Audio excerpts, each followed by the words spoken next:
복된 주님의 날 우리에게 주시는 하나님의 말씀은 창세기 16장 6절부터 16절까지 말씀입니다. 아브라함이 사라에게 이르되 당신의 여종은 당신의 수중에 있으니 당신의 눈에 좋을 대로 그에게 행하라 하매 사라가 하갈을 학대하였더니 하갈이 사라 앞에서 도망하였더라. 여호와의 사자가 광야의 샘물 곁 곧 술길 샘 곁에서 그를 만나 이르되 사라의 여종 하갈아 내가 어디서 왔으며 어디로 가느냐. 그가 이르되 나는 내 여주인 사라를 피하여 도망하나이다. 여호와의 사자가 그에게 이르되 내 여주인에게로 돌아가서 그 수하에 복종하라. 여호와의 사자가 또 그에게 이르되 내가 내 씨를 크게 번성하여 그 수가 많아 셀 수 없게 하리라. 여호와의 사자가 또 그에게 이르되 내가 임신하였은즉 아들을 낳으리니 그 이름을 이스마엘이라 하라. 이는 여호와께서 내 고통을 들으셨음이니라. 그가 사람 중에 들나귀같이 되리니 그의 손이 모든 사람을 치겠고 모든 사람의 손이 그를 칠지며 그가 모든 형제와 대항하여 살리라 하니라.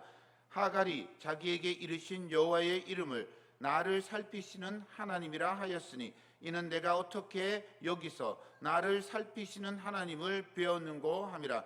이러므로 그 샘을 부엘라 헤로이라 불렀으며 그것은 가데스와 베렛 사이에 있더라. 하갈이 아브라함의 아들을 낳음에 아브라함이 하갈이 낳은 그 아들을 이름하여 이스마엘이라 하였더라. 하갈이 아브라함에게 이스마엘을 낳을 때에 아브라함이 86세였더라. 아멘. 오늘도 우리 주님의 은총과 평강이 함께하기를 소망합니다. 여름이 너무 뜨겁습니다. 저 중부 지방에는 폭우가 내려서 운전하기도 힘들다는데 비 피해가 있고 침수가 있다는데 영천은 금호강의 녹조가 아주 파랗게 피었습니다. 가물고 덥습니다. 소나기는 내리지 않는데 습하고 더운 이상한 날씨입니다. 보통은 습하면 소나기가 내리잖아요. 그런데 소나기도 내리지 않습니다. 마당에 그 꽃들이 하루에 제가 물을 3번을 주거든요. 한 번만 주면 꽃이 시들어요. 나가다가 한번 보세요. 꽃이 시들어가지고 잎 끝에가 하얗게 됐습니다. 마치 건조기 속에 고추 같아요. 그렇게 다 그냥 말라가는 거죠. 그러면서 올 여름 우리 봉동교회 성도님들의 여름은 마치 광야 같겠구나 이런 생각을 하게 되었습니다. 그 광야 길을 걸을 때 힘이 빠지고 지치고 의욕을 잃어버립니다. 털썩 주저앉아서 늘어지고 싶은 그런 마음이 간절하죠. 광야를 걸을 때 또 올 여름을 지날 때 우리 마음이 우리의 삶이 그렇지만 또 가만히 들여다보면 우리 인생도 그럴 때가 많이 있습니다. 견디기 힘든 뜨거움이 힘겨움이 우리를 어렵게 또 지치게 합니다. 몸이 아파서 견디기 힘들 때도 있습니다. 경제적으로 어려워서 고통스러울 때도 있습니다. 사람들과 부대끼면서 힘들 때도 있고요. 자식이 속을 썩여가지고 너무너무 마음이 아플 때도 있습니다. 기도하면 되겠는데 이 기도할 힘이 없을 때도 있어요. 이 뜨거운 여름 같은 광야가 우리 인생에 찾아옵니다.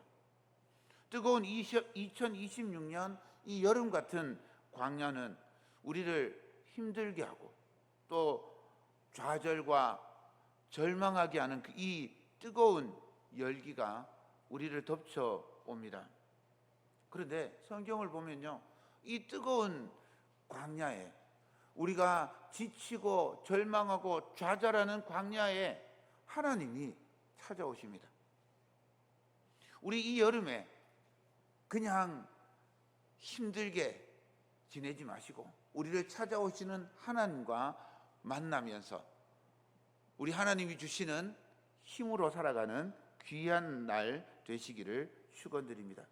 그래서 오늘은 광야로 찾아오신 하나님을 만난 사람 이야기, 그것도 주인공이 아니라 한갓 이방 여인 하갈에게 찾아오시는 하나님의 모습을 우리가 함께 묵상하면서 은혜를 나누고자 합니다.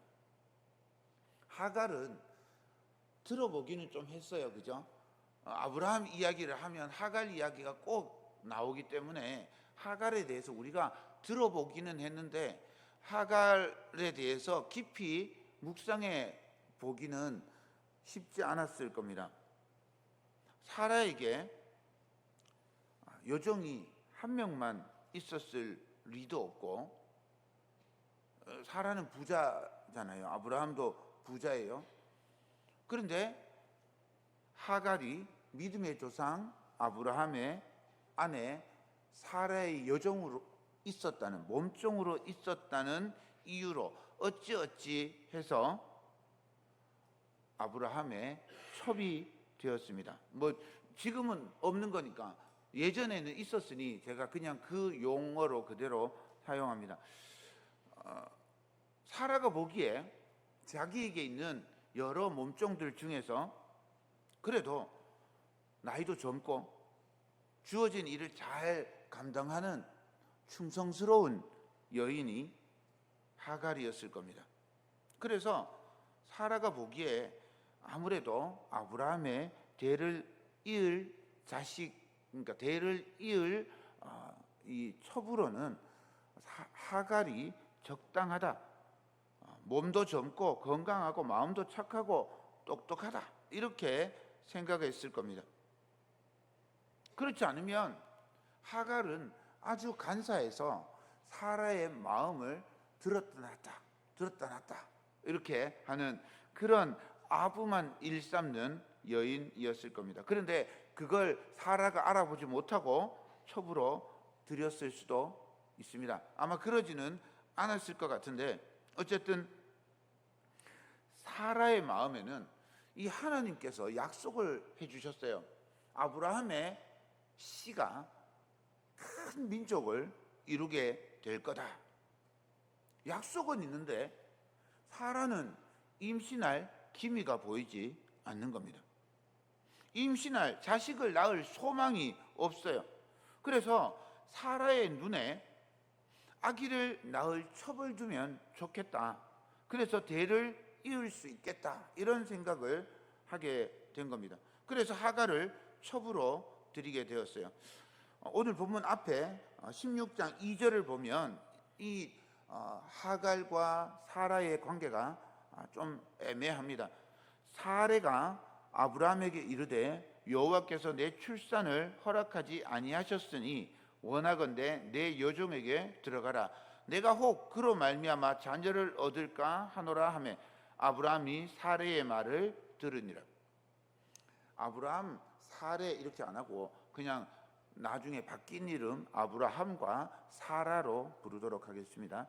사라는 여호와께서 자기에게 출산을 허락하지 않으신다고 단정했습니다. 그리고 남편 아브라함에게 자기 여종에게 들어가서 동침하라고 말합니다. 그 결과로 사라가 자녀를 얻을 것이라고 생각했던 거죠. 이 2절의 모든 행동의 주어, 주체, 다른 사람이 아니라 사라입니다. 이 모든 사건을 일으킨 사람이 사라이죠. 하나님의 뜻을 제대로 이해하지 못하고 주변에 있는 하갈만 피해를 보게 되었습니다. 어찌되었든 하갈이 임신을 하게 되었습니다. 하갈이 임신한 사실을 알게 되고 사라와 부딪히게 되었습니다. 4절을 보십시오.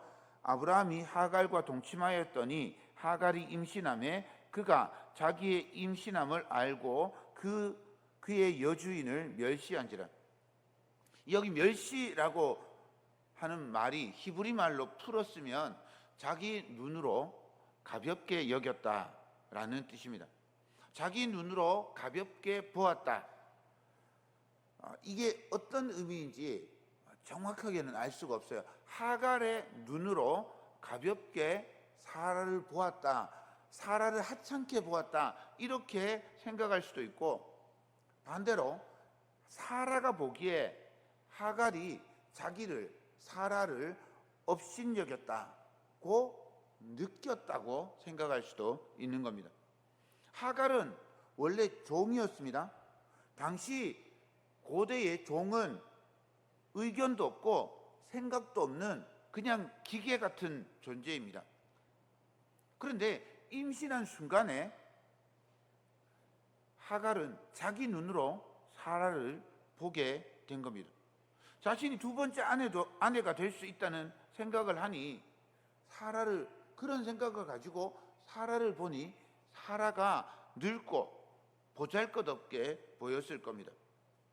그래서 사라가 하갈의 마음의 변화를 눈치채서 하갈이 사라를 업신여겼다라고 그렇게 생각할 수도 있고요.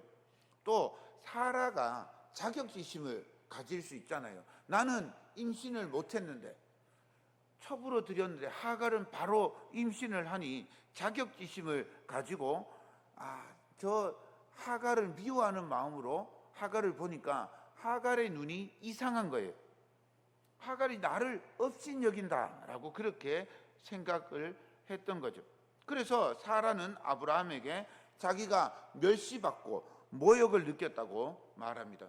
아브라함이 하갈은 종이다라고 명확하게 말해줍니다. 6절입니다. 아브라함이 사라에게 이르되 당신의 여종은 당신의 수중에 있으니 당신의 눈에 좋을 대로 그에게 행하라 하며 사라가 하갈을 학대하였더니 하갈이 사라 앞에서 도망하였더라. 처음부터 여러분, 하갈의 말과 의견은 완전히 배제되어 있어요. 하갈의 의견은 전혀 없습니다. 그래서 사실 진실을 알 수가 없어요. 그냥 우리는 아브라함과 사라의 행동을 보면서 추론할 수밖에 없습니다. 우리가 알 수 있는 건 사라가 아브라함에게 첩으로 주었고, 아브라함이 사라에게 자기 눈에 좋은 대로, 당신 좋을 대로 하시오라고 말한 사실밖에 알 수가 없는 거죠. 그때부터 사라는 하갈을 학대하기 시작합니다. 하갈의 눈과 사라의 눈이 여기 함께 등장하고 있습니다. 그래서 아마 추론하기는 하갈도 사라를 업신여기는 마음이 있었을 것 같고, 그걸 사라가 느끼는데 좀 과장되게 느끼지 않았을까, 이런 생각을 하게 됩니다. 하갈은 자기 임신한 사실을 알게 된 때부터 사라를 보는 눈이 무엄해진 거예요. 사라를 가볍게 여기고 무시했을 겁니다. 그 무시를, 가볍게 여김을 사라는 모욕감으로 생각한 거죠. 영화 달콤한 인생이라는 영화가 있습니다. 거기 보면 김영철 배우가 이런 말을 합니다. 넌 내게 모욕감을 줬어. 다른 아무것도 아닙니다. 그냥 모욕감을 줬다. 이거는 그냥 김영철 배우가 느낀 거죠. 객관적 사실이 어떤지 그건 중요하지 않습니다. 그냥 사라가 하갈에게 모욕감을 느꼈어요. 그러니 넌 이제 고생을 해야 돼.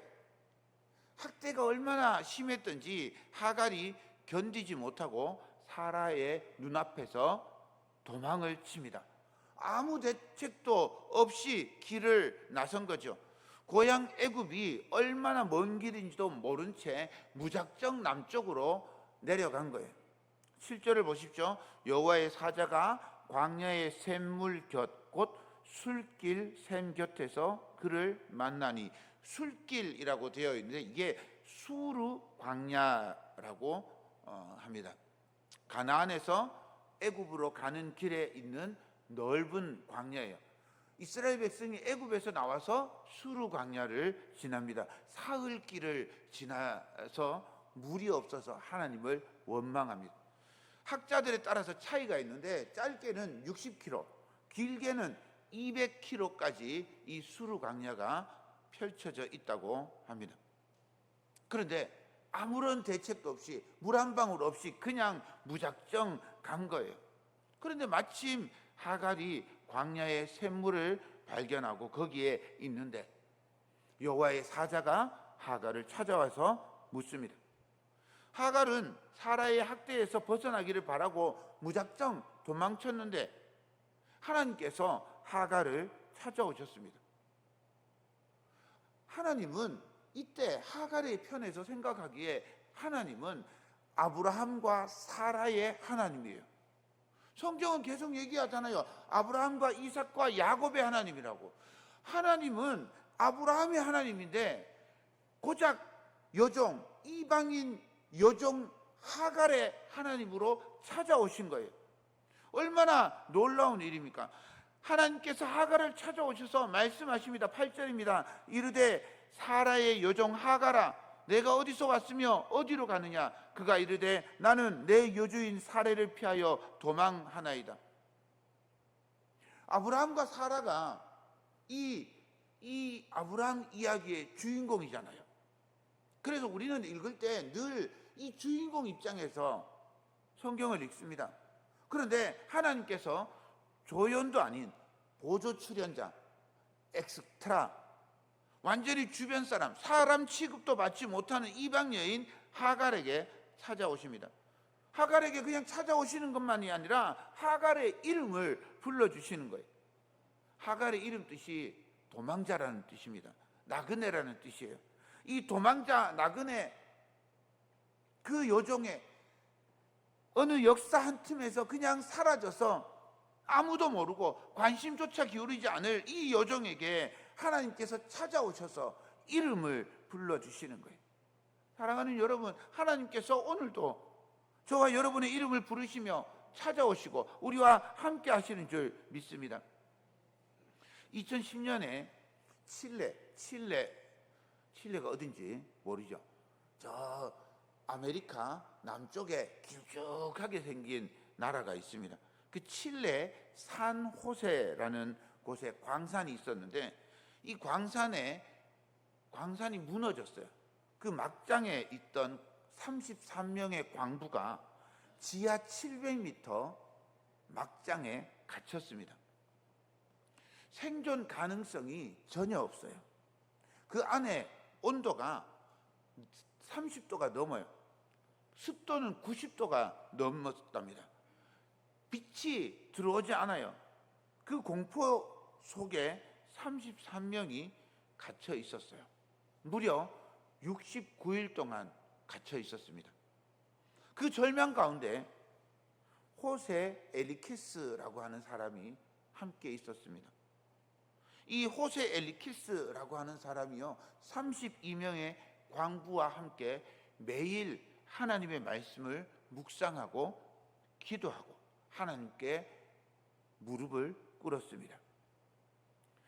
호세 엘리키스와 동료들이 서로 손을 잡고 그 지하 700m 아래에서 매일 기도회를 하면서 그곳을 막장, 죽음의 자리가 아니라 하나님을 예배하는 자리로 만들었어요. 지하 700m의 그 비좁은 공간이 거룩한 예배의 자리가 된 거죠. 사람들은 그를 광산의 목사라고 불렀답니다. 그가 이렇게 말합니다. 하나님, 우리는 비록 어두운 땅 속에 있지만 주님의 빛이 이곳까지 비추어 주심을 믿습니다. 희망이 끊어진 곳에 울린 그의 기도가 절망에 빠진 동료들의 마음을 단단히 붙잡아 주었습니다. 그래서 바깥에 사람들이 거의 대부분 포기를 했어요. 그런데 기자들이 33개국의 기자들이 놀랍게도 남아서 매일 세계로 뉴스를 전하는 거예요. 그래서 69일 만에 기적적으로 이 33명이 한 명도 죽지 않고 다 구조되었습니다. 이때 엘리키스가 이렇게 고백합니다. 우리는 33명이 아니라 34명이 함께 있었습니다. 33명의 광부들이 느끼기에는 우리만 여기 있었던 게 아니라 하나님이 34번째 막장의 광부처럼 그 속에 함께 있었다는 거예요. 우리의 삶의 자리가 아무리 깊고 어두운 지하 감옥 같은 막장 같은 자리일지라도 기도하는 사람이 있는 곳에 하나님이 함께 계시는 줄 믿습니다.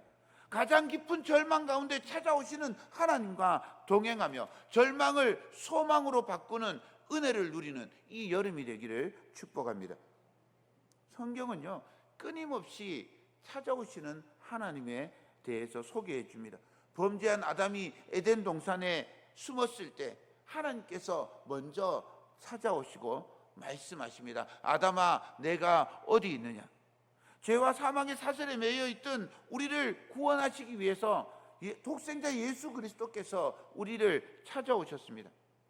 하갈을 찾아오신 하나님께서 지금도 우리에게 오심으로 우리는 구원을 받고 하나님의 오심으로 우리는 참 자유를 누리게 되었습니다.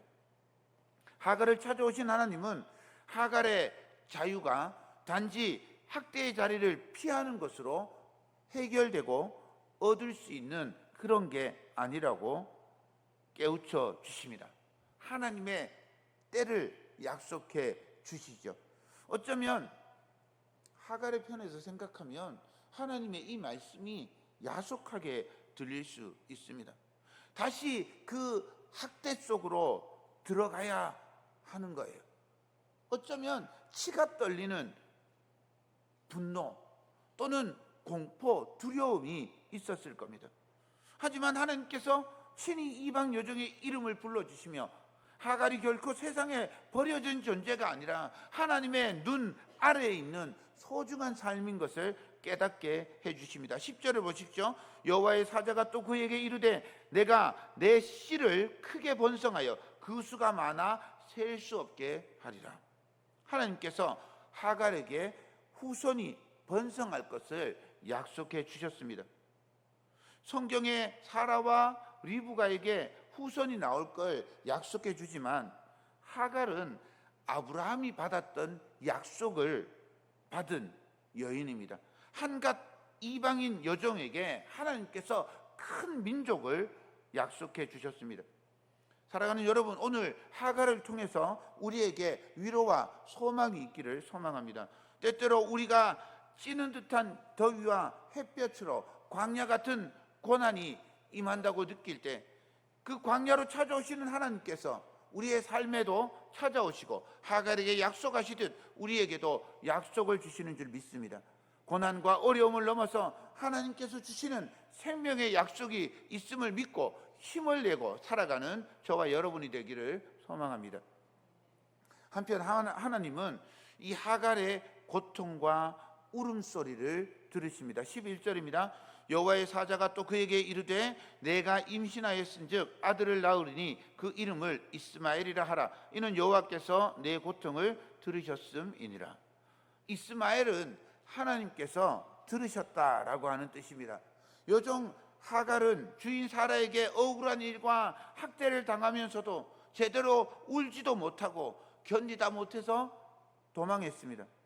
아무도 하갈의 아픔, 눈물, 신음에 관심이 없었어요. 그런데 그저 그냥 아브라함과 사라의 욕심에 희생된 이방 여인인데 놀랍게도 하나님께서 그녀의 고통과 신음을 듣고 계셨습니다.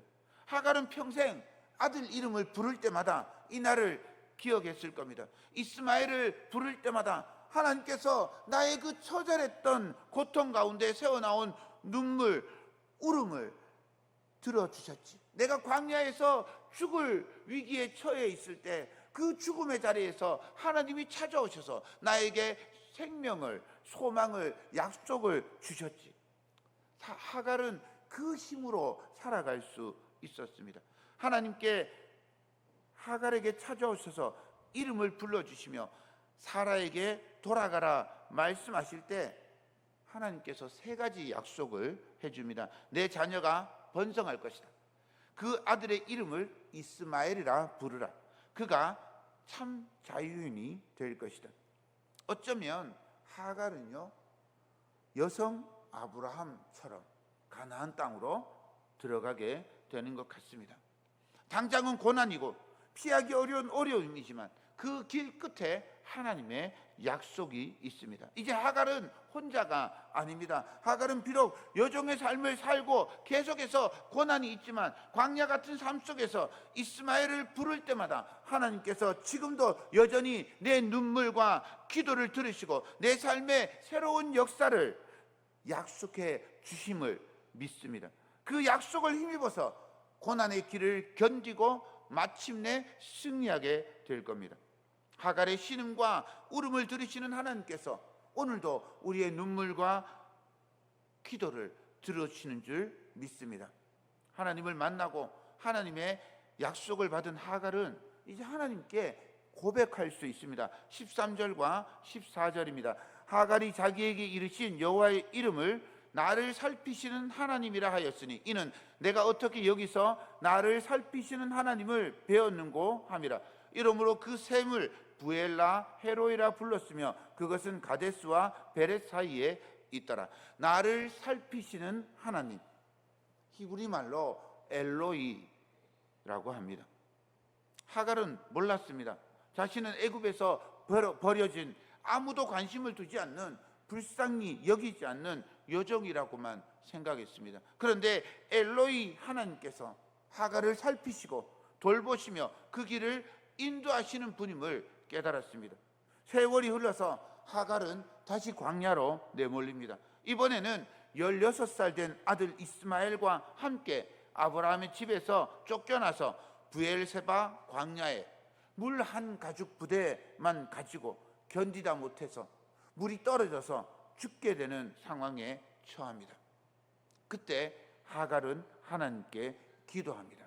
하나님의 약속을 받았던 이 하갈이 하나님께 기도합니다. 여전히 죽을 것 같은 고난의 상황인데 하갈은 이제 기도의 여인이 되었습니다. 눈물로 기도하는 하갈에게 하나님께서 찾아오십니다. 창세기 21장 17절을 보십시오. 하나님이 그 어린 아이의 소리를 들으셨으므로 하나님의 사자가 하늘에서부터 하갈을 불러 이르되 하갈아 무슨 일이냐 두려워하지 말라 하나님이 저기 있는 아이의 소리를 들으셨나니 그랬습니다. 하갈이 기도했는데 하나님께서 이스마엘의 소리를 들으시고 하갈에게 오셔서 두려워 말고 하나님의 약속을 믿게 해주셨습니다. 21장 19절을 보십시오. 하나님이 하갈의 눈을 밝히셨으므로 샘물을 보고 가서 가죽 부대의 물을 채워다가 그 아이에게 마시게 하였더라. 하나님께서 광야에 무리바 반석에서 물을 솟게 하신 것처럼 샘물을 만드신 게 아니라 하갈의 눈을 밝혀서 하갈의 눈을 뜨게 해 주셔서 보이지 않던 샘물을 보게 해 주셨습니다. 하갈이 보지 못했을 뿐 하갈의 광야에 샘이 있었습니다. 우리가 걷는 광야에도 샘이 곁에 있습니다. 우리 지친 영혼을 깨우고 우리에게 새 힘을 주며 우리를 살게 하는 샘물이 있습니다. 하갈의 이야기는 그래서 단순히 광야의 이야기, 고난을 이긴 이야기가 아니라 샘과 광야가 함께 있음을 우리에게 가르쳐주는 이야기입니다. 그러므로 중요한 것은 우리의 눈입니다. 우리의 눈이 밝아지면, 우리의 눈이 열리면 광야에서도 주님께서 예비하신 샘물을 발견할 수 있을 것입니다. 히브리어로 오늘 이 말씀은 참 재미있는 단어가 있습니다. 히브리어로 눈 그리고 샘 같은 단어입니다. 아인이라고 하는 단어입니다. 요 아인이라고 하는 단어가 우리가 낯선데 성경에 많이 나옵니다. 엔게디 들어보셨죠? 엔게디 할 때 N이 이 아인입니다. 하갈은 눈 아인으로 사라를 하찮게 여겼는데 샘 아인 곁에서 찾아오시는 하나님을 만납니다. 광야에 물이 없어 눈물로 기도할 때 하갈의 눈 아인이 밝아져서 샘 아인을 발견하여 살게 되었습니다. 광야인 게 문제가 아니라 우리의 눈이 하나님의 은혜로 밝아지는지 아니면 여전히 어두워져 있는지 이것이 문제입니다. 사랑하는 여러분, 절망은 우리의 눈을 가립니다. 우리를 살피시는 하나님, 엘로이의 하나님이 하갈의 눈을 밝히시듯이 우리를 밝혀서 하나님의 시선을 갖게 해주실 줄 믿습니다. 이제 내 눈이 아니라 하나님의 눈으로 광야를 바라보아야 합니다. 그때 광야에서 솟아나는 샘물을 발견하게 될 줄로 믿습니다. 광야의 목마름, 눈물, 하갈의 이야기는 우리의 여름, 우리의 광야와 닮아 있습니다. 견디기 힘든 더위, 끝나지 않을 것 같은 고단함, 그러나 그 뜨거운 볕은 알날이 곡식을 여물게 합니다. 볕이 없는 여름은 쭉정이만 남깁니다. 고난은 그 자체로 문제가 아니라 그 속에 있는 은혜의 샘을 발견하는 눈을 받았는지가 중요합니다. 사랑하는 여러분, 2026년 여름이 그저 고난의 광야가 아니라 엘로이의 하나님, 우리를 살피시고 돌보시고 우리의 눈을 밝히시는 하나님과 함께하는 귀하고 복된 여름 되시기를 주님의 이름으로 축원드립니다.